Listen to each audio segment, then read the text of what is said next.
Hi student, CIC online classes में आप सभी का स्वागत है। Class 9 subject math. आज आपका टॉपिक है कोऑर्डिनेट ज्यामिति, मतलब निर्देशांक ज्यामिति आज पढ़ेंगे आप। तो सबसे पहले इसके बेसिक के बारे में जानते हैं, इसके इंट्रोडक्शन के बारे में। तो सबसे पहले आप इसको बोलते हैं एक्स की पॉजिटिव डायरेक्शन, मतलब एक्स अक्ष, और इसको एक्स की निगेटिव डायरेक्शन, मतलब एक्स की धनात्मक दिशा, एक्स की ऋणात्मक दिशा, y की धनात्मक दिशा मतलब y की पॉजिटिव डायरेक्शन और y की निगेटिव डायरेक्शन, और इसको बोलते हैं ओरिजिन पॉइंट। वो मान लेते हैं ओरिजिन पॉइंट। तो यहाँ पर सबसे पहले ओरिजिन के बारे में जानते हैं। तो लिखोगे कोऑर्डिनेट ऑफ ओरिजिन, तो क्या होता है 0,0, मतलब मूल बिंदु के निर्देशांक। क्या? मूल बिंदु के निर्देशांक। आप लोग जान लो, बहुत इंपॉर्टेंट है, कभी कभी पूछा जाता है मूल बिंदु के निर्देशांक क्या होते हैं 0,0। ठीक है। तो कोऑर्डिनेट ऑफ ओरिजिन क्या होते हैं 0,0। अब इसको बोलते हैं फर्स्ट क्वाड्रेंट। ठीक है, इसको क्या बोलते हैं फर्स्ट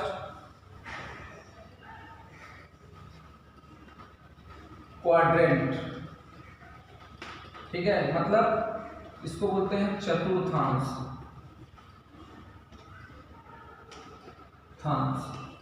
ठीक है, चतुर्थांश मतलब ये प्रथम चतुर्थांश। ठीक है, और प्रथम में एक चीज और जानते हैं कि प्रथम में देखो x क्या होता है पॉजिटिव, x यहाँ पे क्या है पॉजिटिव। ठीक है, और y भी क्या है पॉजिटिव। तो x फर्स्ट क्वार्टर में जो भी कोऑर्डिनेट आएंगे दोनों पॉजिटिव होंगे।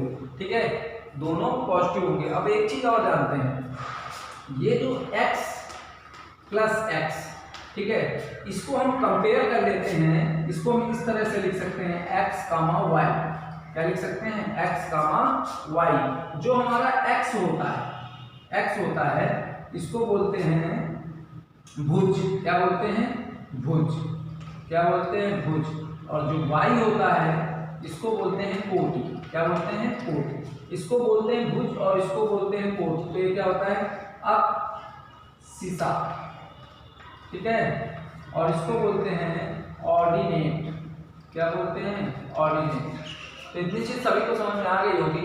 जो हमारा x होता है इसको बोलते हैं अप्सीसा, और जो y होता है उसको कोटि बोलते हैं, मतलब क्या बोलते हैं ऑर्डिनेट। इतनी चीज आपको समझ में आ गई होगी। किसी भी कोऑर्डिनेट को हम कंपेयर करते हैं x और y से। किससे कंपेयर करते हैं x से। जो फर्स्ट उसका फर्स्ट कोऑर्डिनेट होता है उसको x मानते हैं, और जो सेकंड कोऑर्डिनेट होता है उसको y मानते हैं। इतनी चीज आपको समझ में आई होगी। तो फर्स्ट में क्या होता है दोनों पॉजिटिव होते हैं। सेकंड क्वाड्रेंट, इसको सेकंड क्वाड्रेंट बोलेंगे, क्वाड्रेंट। तो क्या हो जाएगा सेकंड क्वाड्रेंट मतलब सेकंड चतुर्थांश। ठीक है, तो क्या हो जाएगा सेकंड चतुर्थांश में क्या होता है कि x क्या होगा, पहले सबसे पहले x ही आता है। तो x क्या होगा निगेटिव होगा और y क्या होगा पॉजिटिव होगा। तो ये चीज आपको समझ में आ गई होगी।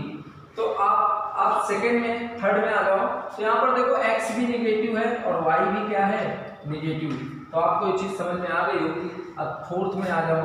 तो ये क्या हो जाएगा x पॉजिटिव है y नेगेटिव। मैंने बोला सबसे पहले x को ही लिखते हैं। इसका मतलब ये नहीं कि हम इधर से आ रहे हैं तो पहले y से स्टार्ट कर देंगे, ऐसा नहीं है। पहले x आता है फिर y आता है। तो ये चीज आपको समझ में आ गई होगी। इसको प्रथम चतुर्थांश बोलते हैं, इसको द्वितीय चतुर्थांश बोलते हैं, इसको तृतीय बोलते हैं थर्ड, इसको बोलते हैं फोर्थ चतुर्थ। तो आपको समझ में आ गई होगी। तो इतनी चीज आपको समझ में आ गई होगी। अब यहाँ पर जैसे आपको कुछ एग्जांपल्स दे दिया जाता है, कुछ एग्जांपल्स मान के दे दिया जाता है कि आपको -5,6 को रिप्रेजेंट करना है। आपको ये बताना है कि ये किस क्वाड्रेंट में है, किस चतुर्थांश में है। तो सबसे पहले आप देखो कि -5 और मतलब माइनस कॉमा प्लस किस क्वाड्रेंट में आता है। तो माइनस कॉमा प्लस किसमें आता है सेकंड में। तो लिख दोगे सेकंड क्वाड्रेंट। ठीक है, अब इसका अगर आपको ग्राफ बनाने को आ जाता है, क्या बनाने को आ जाता है ग्राफ, तो इस तरह से बना लोगे। तो यहाँ से ध्यान दो ये आपका ओरिजिन पॉइंट हो जाएगा 0, और ये हो जाएगा x की पॉजिटिव डायरेक्शन हो जाएगी और ये क्या हो जाएगी y की पॉजिटिव। तो ये चीज आपको समझ में आ गई होगी।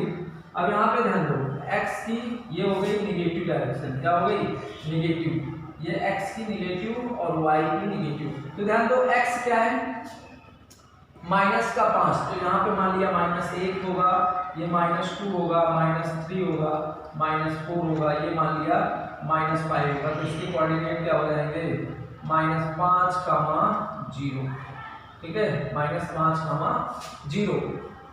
अब यहाँ पर ध्यान दो, इसी तरह से आपको अगर अब यहाँ पर 6 को रिप्रेजेंट करना है 1 2 3 4 5 6, तो यहाँ पे 1 2 3 4 5 6।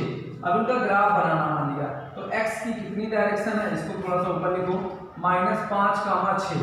तो यहाँ पे देखो ये -5 है x की डायरेक्शन में और ये 6 कहाँ पर है y की डायरेक्शन में। तो इसका जो पॉइंट मिलेगा ये होगा -5, 6। तो इतनी चीज सभी को समझ में आ गई होगी। अब यहाँ पर एक चीज और याद आ गई, अगर आपसे पूछ लेता है कोऑर्डिनेट ऑफ x एक्सिस तो क्या होते हैं, अभी आपको बताते हैं। जैसे पूछ लेता है कि कोऑर्डिनेट ऑफ x एक्सिस तो क्या होते हैं a, 0। इसी प्रकार पूछ लेता है कोऑर्डिनेट ऑफ y एक्सिस तो क्या होते हैं 0, b। ये जान लो, कभी कभी अगर नहीं दिया होता तो पूछता तो आपको इस तरह से बता मिलता है। तो ये चीज आ गई। अब इसी में जान लो कि क्या होता है कि अब इसी तरह से अगर पूछ लेता है x अक्ष के निर्देशांक, x अक्ष के निर्देशांक तो क्या हो जाएगा, x अक्ष के निर्देशांक क्या होते हैं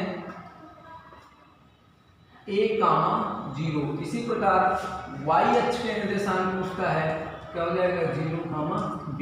तो आपको ये चीज समझ में आ गई होगी। इसी तरह से मान लिया दे देता है 4, -6। अब आपसे पूछता है किस क्वाड्रेंट में रिप्रेजेंट होंगे, मतलब किस क्वाड्रेंट से बिलोंग करेंगे या किस क्वाड्रेंट से मैच करेंगे। तो आपको बताना है प्लस, माइनस, मतलब 4। तो इस तरह से ग्राफ भी बनाना होगा, आपको एक्सरसाइज के क्वेश्चन कल बताए जाएंगे। तो थैंक यू बच्चों। अगर कोई इस चीज में प्रॉब्लम है तो आप पूछ सकते हो। इसको फर्स्ट बोलते हैं प्रथम चतुर्थांश, द्वितीय चतुर्थांश, तृतीय चतुर्थांश, चतुर्थ चतुर्थांश, ठीक है। मूल बिंदु के निर्देशांक होते हैं 0, 0 और इसमें प्लस, जैसे फर्स्ट क्वाड्रेंट को प्रेजेंट करते हैं साइन से प्लस, प्लस, मतलब इसका मतलब है x की पॉजिटिव डायरेक्शन, y की भी पॉजिटिव होती है। फर्स्ट में x मतलब x होता है और y मतलब वो प्लस, मतलब यहाँ भी पहला वाला x होता है, दूसरा वाला y होता है। x को क्या बोलते हैं भुज, y को क्या बोलते हैं कोण। मतलब भुज का मतलब एब्सिसा, कोण का मतलब ऑर्डिनेट, ठीक है। इतनी चीज समझ में आ गई होगी। और मूल बिंदु के निर्देशांक 0, 0 होते हैं। इस तरह x अक्ष के निर्देशांक होते हैं 1, 0, y के अक्ष के निर्देशांक होते हैं 0, b, ठीक है। इस तरह से आपको ये बेसिक है। अब आपको इसी तरह से क्वेश्चन वहां पर देगा कि किससे बिलोंग कर रहा है, किस क्वाड्रेंट में है या कैसे, मतलब किस चतुर्थांश में है, या आपको बताना होगा क्या इसका ग्राफ बनाओ तो ग्राफ इस तरह से बनाना होगा। बहुत बहुत छोटा सा चैप्टर है, बेसिक है। थैंक यू बच्चों।